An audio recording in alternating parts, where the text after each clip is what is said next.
G'day guys. Been having a thought or a couple of thoughts.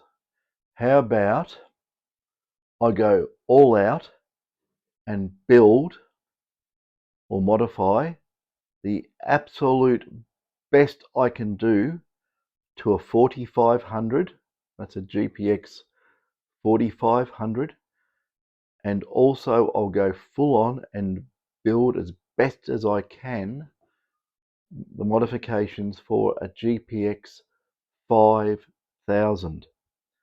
Now, I've got a lot of stuff which was what I would call experimental, but I've proved it to not be experimental anymore, and thus I think I can absolutely make a brilliant detector, absolutely brilliant. It should kick the pants off anything out there, and I'm talking about depth, especially on bigger pieces. I can do a really good job doing for very, very tiny gold as well. You can make these things super sensitive to tiny gold, but I think we want to look for bigger gold, deeper. Now, it's difficult doing a 5000. Well, I shouldn't say it's difficult. I'll give you an example, okay? What you do to a 4500 to make it like the best of the best you can do, you cannot do that to a 5000. The gain configuration in a 5000 is completely different. As far as I can tell, it has lower input stage gain, which technically speaking gives it lower noise because it's picking up less. It's picking up less EMI and amplifying less EMI to a high level. It's also picking up less signal, right? People don't realize this. They think, oh, what a beautiful detector. But it has to be that way, because if you get a 5000 and you convert that to the same gain as what a 4500 has, I'm talking the old 4500, not the second edition, which is, it basically, the second edition behaves like a low gain 4500. So the first edition was a high gain unit. That's why they're sought after. They do go deeper. It's been proven. I've proved it many a time. So I've got old ones, right? I've got my ones are old ones. So if I put a 45 up in normal timings or enhanced timings against a 5000, the 40 earlier model 45 is going to kill it on depth. It just will. Okay, it's going to go deeper. Now the problem with the 5000 is that mode that it's got called fine gold. Fine gold must have the timings inside the detector really, really jacked up, like they're that close to each other. I don't know.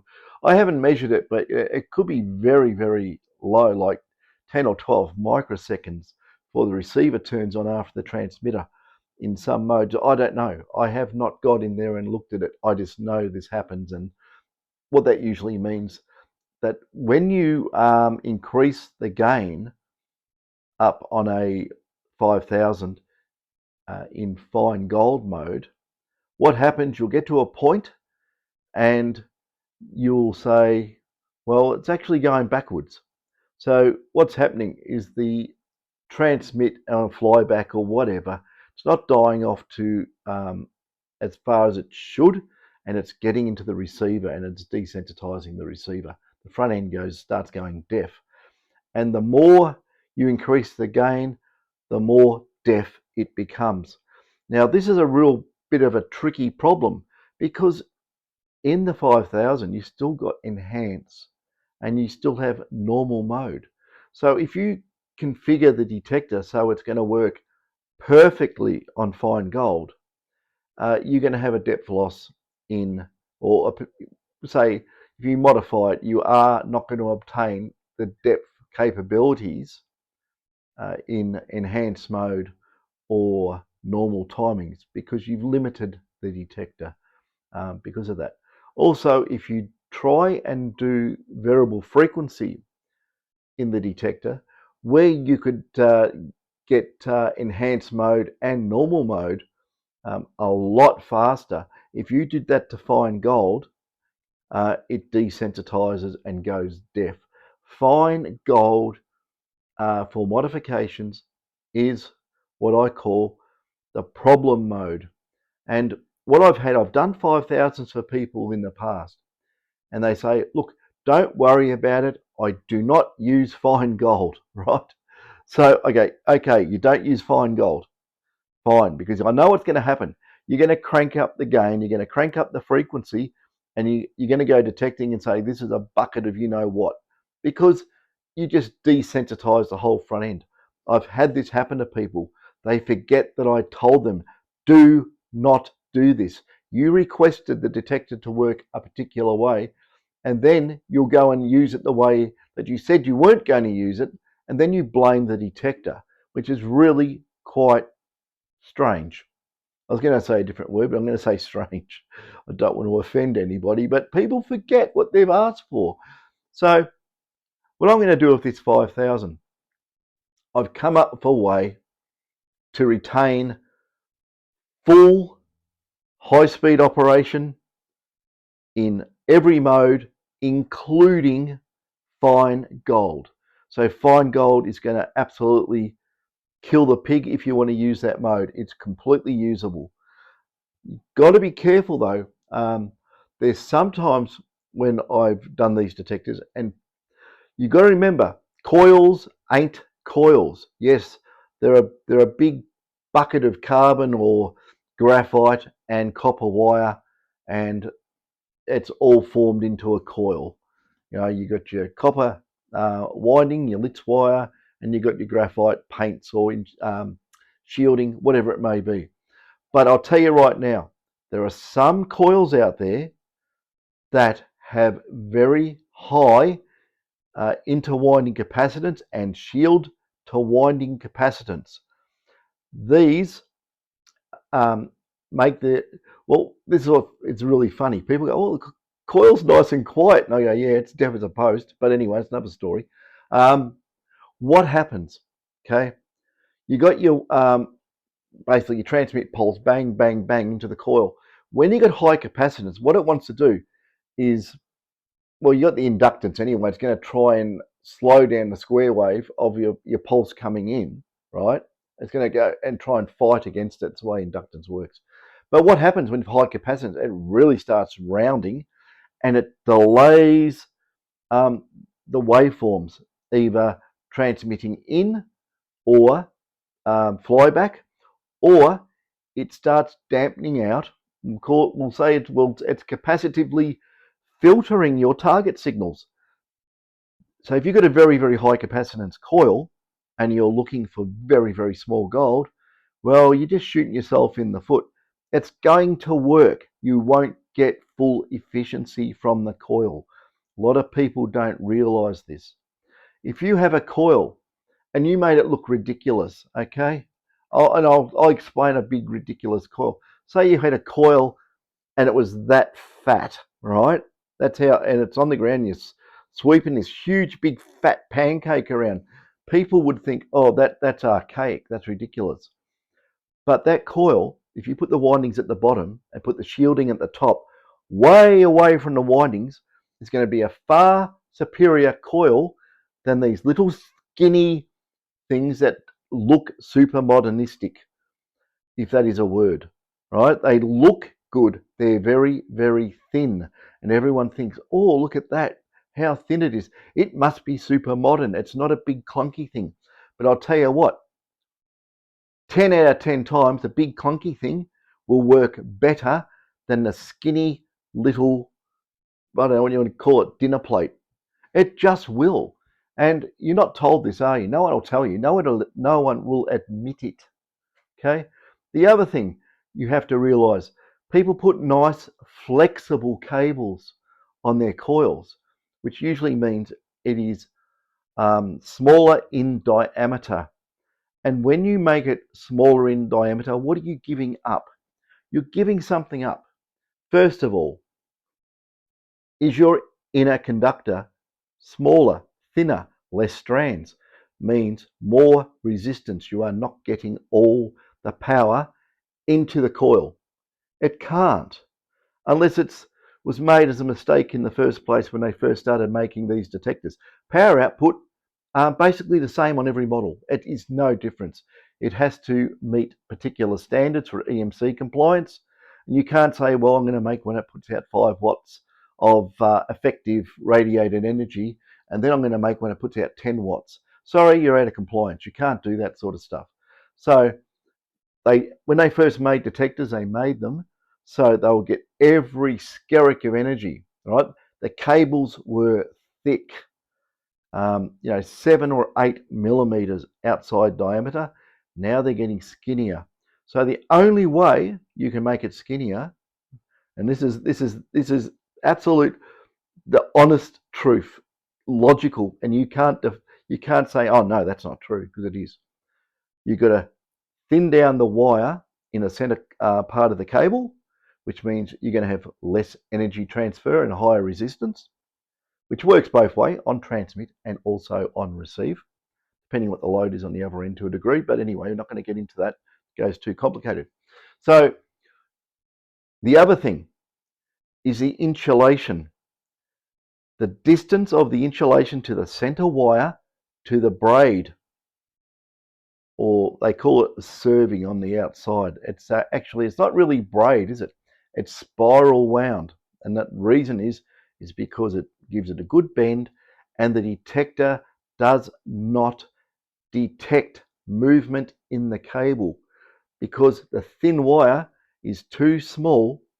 Each strand is too small to generate another current, induced current from the center wire, and then basically re-radiate it as a loose eddy current or decay current, and then make a sound in the detector. So those wires on the outside have to be thin. The higher the frequency you're running your detector, the thinner those wires have to be. Okay, usually the strands are 0.12 millimeters.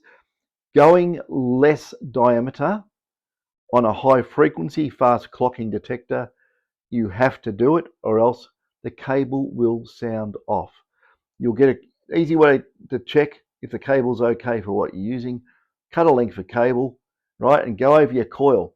And if it goes woohoo, woohoo, don't use it at whatever frequency you're doing it. The stranding is not small enough.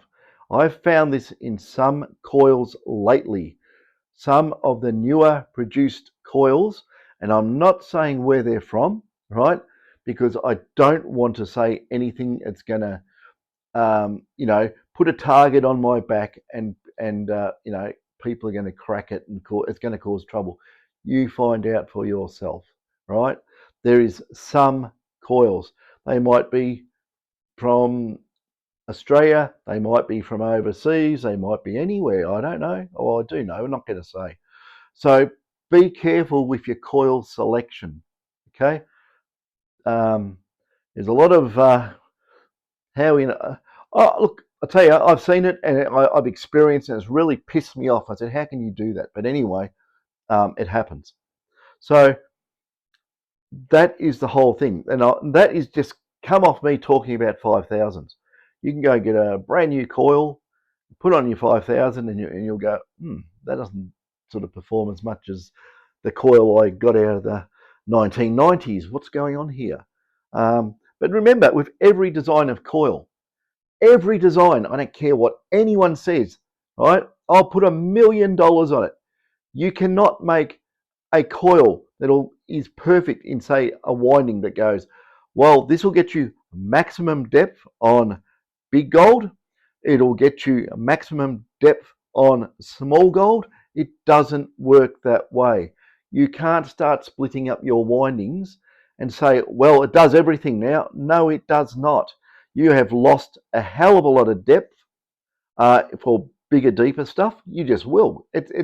You've got no conformity in the whole thing, the way it works. You need to go and have a look at some electromagnetic theory on magnetics, and you will learn if you go and do that.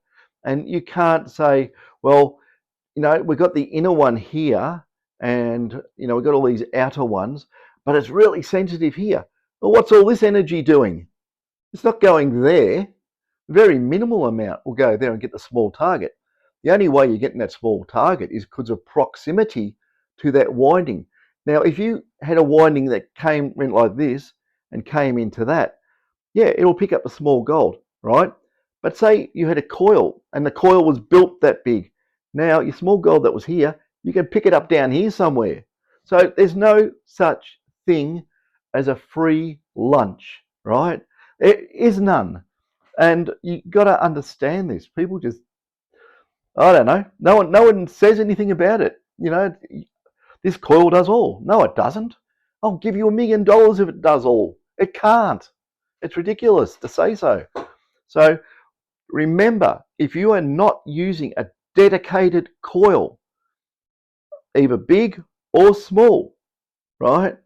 And you got to know in your head, you're using a small coil because you're after small gold. You don't use something that big to go down 3.5 feet or 1.2 meters or something. It's not going to work. It's not magic. It's not like beam me up Scotty. It sends out a freaking tractor beam down to the nugget and pulls it back up. It's all limitations. Coil like so, you're going to get a field like that. Coil like so, you're going to get a field. Well, I'm running out of room on the camera, but the whole thing, a coil like this, well, the field's going to hit the ceiling and go through the floor, right? That's how it works. Small coil, small gold, big coil, big gold. Lots of concentric windings, whatever you want to call it. However you do it, spread the windings out like on the grooves of an old LP, right? What you're going to have is you're going to have some depth capability, not efficient, and because suddenly all these little inner ones aren't going deep, are they? And that this is tickling something down here. It's not full efficiency. It just is not. So I don't use those type of coils. I never have, never will. You will not see me using any weirdo coils. I use dedicated coils for the ground I'm doing. And if you want to get the gold, okay, for instance, say you have a target area and you may have found a few little nuggets there before, you think there might be more. Don't go over it with a freaking wishy-washy coil design. Don't do it. What you want to do, you want to go over it with an 8-inch coil, say 8-inch mono. You really don't need to go much smaller than that unless you're picking up ants' legs of gold or something. It's not very efficient. You think about the time on the ground, bending down, digging it, sifting it out, and standing back up and going again, right? You work it out, the time you put in on the ground getting fly specks, right? They're not worth anything. They might be worth 20 or 50 cents or something. And in some cases, what are you doing? You're working for that per hour or half hour even. So use dedicated coils for your ground. Go over it with a small coil and you'll get all the little surface gold. Great. Now put on a bigger coil. Now this is where the coil manufacturer should love this, right? Because rather than trying to use one coil that does all, it won't work. I'll tell you that right now. I'll swear on the bloody Quran and the stack of Bibles, all both hands. I don't care. I absolutely swear it will not work properly. Start off with a small coil, go over the ground with the small coil, move yourself up then and set your detector up specifically to use something like go to a 14 or 16-inch coil. Okay, go over the ground again. Now this is the interesting thing. Because you've been over it with a small coil, you should have got rid of every bloody boot tack piece of wire, rusty metal, and everything in the surface. It should all be gone now. Now, very carefully listen when you detect. Don't think about what you're doing tomorrow. You'll walk over targets. Think about what you're doing. Tell yourself there's targets in the ground. You're going to find it, if it kills me. So go over the ground again with that size coil. 14, 16-inch. Okay, do that. Then you want to go over it again with a bigger coil. Maybe something 20, maybe 20, 22, 25, within reason, if you can swing it. relatively speaking. You got to remember, you can't just go bang and then go like that. You're going to miss stuff that this size coil is going to get and be efficient on. So you really should go over the ground, probably with 4 coils. And if you're a real perfectionist, go over with 5. Also, rake the ground when you look for small stuff. It'll probably help looking for medium stuff as well. Big stuff, it's not going to make it much difference because it's only a fraction of a percent. But if you've got pebbles there, which is 50% of your detection depth blocking it from small gold, get rid of them, rake them away, put them somewhere. And, then everyone will know not to go on that patch because it's all raked. So you're giving everyone a heads up. But that's how you do it. Don't do this bloody, one thing suits all. That's why, in my personal opinion, I don't like these detectors that come out with, shaky coils because, they've got you by the balls. You want a different size coil, you're going to pay. You're going to pay a lot of money, right? You want 4 coils? Well, you're probably looking at $8,000 or something, aren't you? I don't know. I know they're worth a lot. What you want? You want those X coils? You're going to be paying more. Um, it's just amazing. The coils end up costing more than what the detector did. I mean, that's not the name of the game, is it?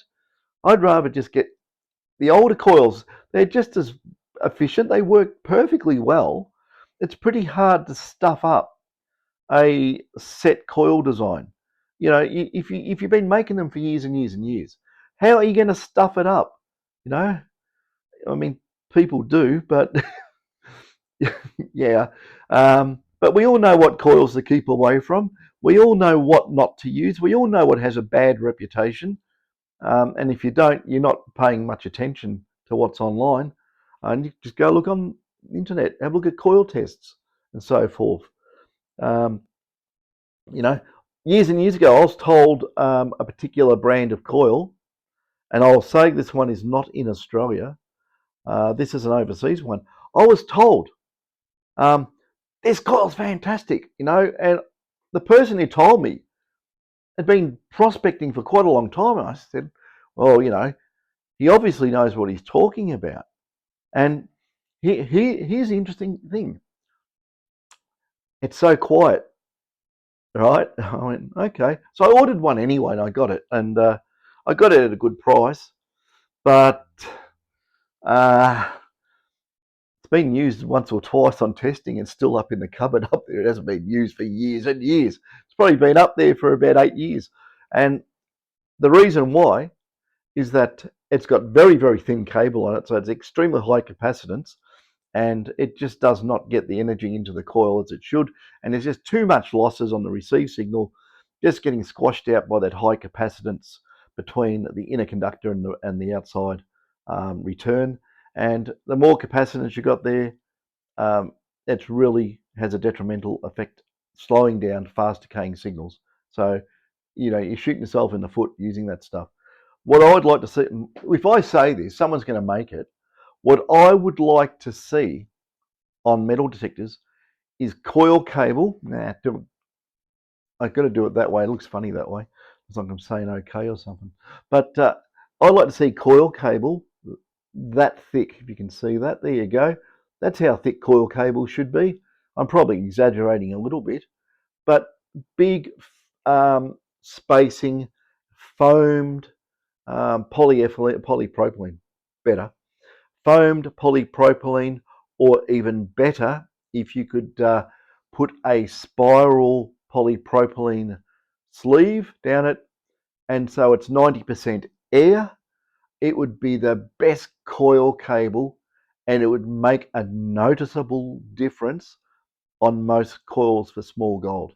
I'll tell you that right now.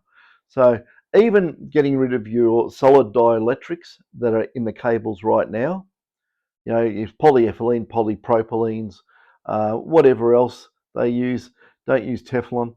I've gone into that before. But if you actually shrunk your cables down but air cored them, and how you would air core it is you would put, say, lots of little plate insulators on the center wire, and you would then run a very, very thin sleeve of maybe polyprop around it, but it would be all air and you could bend it.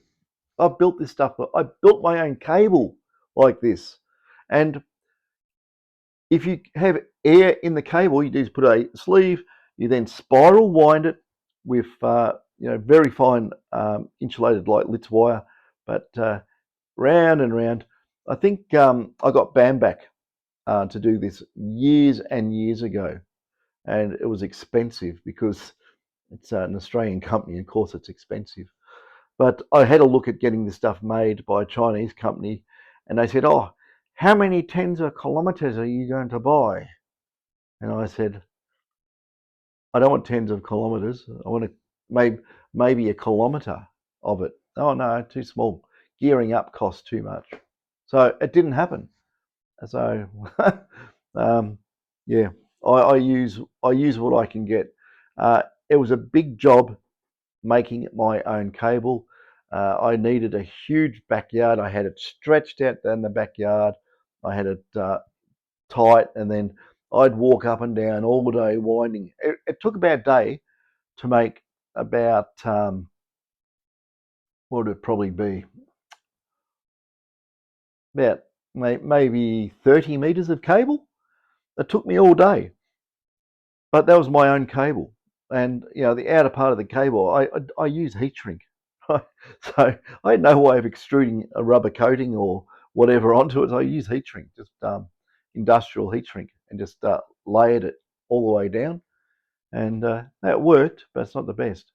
Anyway, talking about coils, and that was because of, see, that's what happens. You start talking about a mode in a detector, and you've got to explain why. So anyway, I've overcome that mode problem, which I will call a problem in my opinion, because it ended up being my problem.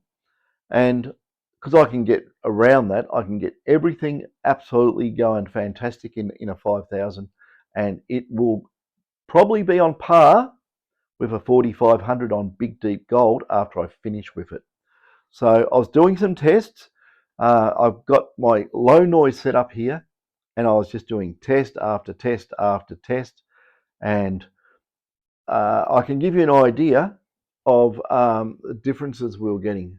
I'm going to go look at my ruler because I've got it marked off. I'll just read it out. What differences I was getting on this bike between different front end designs. Okay, standard front end, 24 centimeters. Okay, standard. Boosted front end, 28 centimeters. The best front end I've made to date, 30 centimeters. Okay. My new experimental one, I knocked it up. I didn't even have it configured properly. I was 32 centimeters, and that's on my standard test targets. Now, it wasn't any difference in pulse lengths on the detector when I was doing that. I was running all the pulses in normal mode at 35 microseconds in length. I always base it on the three main pulses, and everything else is a mathematical derivative of that. But if you don't fiddle with things, it'll be the same derivative in no matter what detector you're using. Just set it up so it's running 35 microseconds. Or if you haven't got variable frequency, you're probably going to have to sit at whatever it gives you, maybe 35 and a half or 36. That's on the GPXs, and that's 45s and 5000s and 48s if you got one of those as well. Also, the older detectors too in normal mode, they're exactly the same. Even the GPs, 35 odd, 36 on normal mode. If you're going to hunt in normal mode, there is no benefit. There is no benefit getting a GPX. If you're only going to use normal mode, go after the deep gold, because the GPs have that in that detector, and the waveform is exactly the same as what's in the GPXs. There's no difference. It works the same. It's just the newer models get an extra mode chucked in there, like the GPX first one, enhance. Great. The next one, enhance and find gold. So it's, in my opinion, just a software change, a little bit of extra code to give the different pulses, and maybe some other housekeeping functions in the CPU, um, like raises the audio pitch, so it gives it a perceived something else is happening sort of feeling to it. But if you get down, dig deep into these detectors, a lot of them just work exactly the same with bells and whistles around it, in my opinion, right? So I always say that, don't I? But yeah. But anyway, I'm set up here. I'm going to build up some brand new, totally whiz bang, super low noise, really, really stable, very, very controllable, very, very high dynamic range. And you're going to work out to yourself, anyone in the know, oh, how's it going to get high dynamic range with plus and minus 5 volts? How am I? It's been the biggest limitation in these detectors, if you want my opinion, is that you're stuck with plus and minus 5 volt rails. It is limiting to a degree. You'll see why. Anyway, that's that. There's my. I'll show you my board sitting there if you really want to see. I've got it set up ready to do. I'm not going to go and zoom in on them and that because, you know, too much. What do you want to call it out there? I don't know what you want to call it. Opportunists, you know, because what happens when you put stuff out there? It's not just, you know, you guys who go detecting on the weekends and that. It's the commercial interests look at things and monkey see, monkey copy, right? It happens. I've said stuff before and I know I said it and I know where I said it, and it turns up. It turns up in commercial products. And I was going like, bloody hell, you know, is that coincidental, or, you know, or what is it? You know, where's my reward? Where's my something? But you know, no, you get told to get stuffed, and they just keep it. I've seen it happen with a lot of people actually. Um, I know someone I know someone out there. I'm going to say this. We're not going to say any names. I'm not going to say who's involved, but I know for a fact someone who I deal with made a complete novel coil. Okay, completely novel, and they went and did a show and tell, didn't they? And they got a kick up the bum, and it got commercialized. I'm not joking.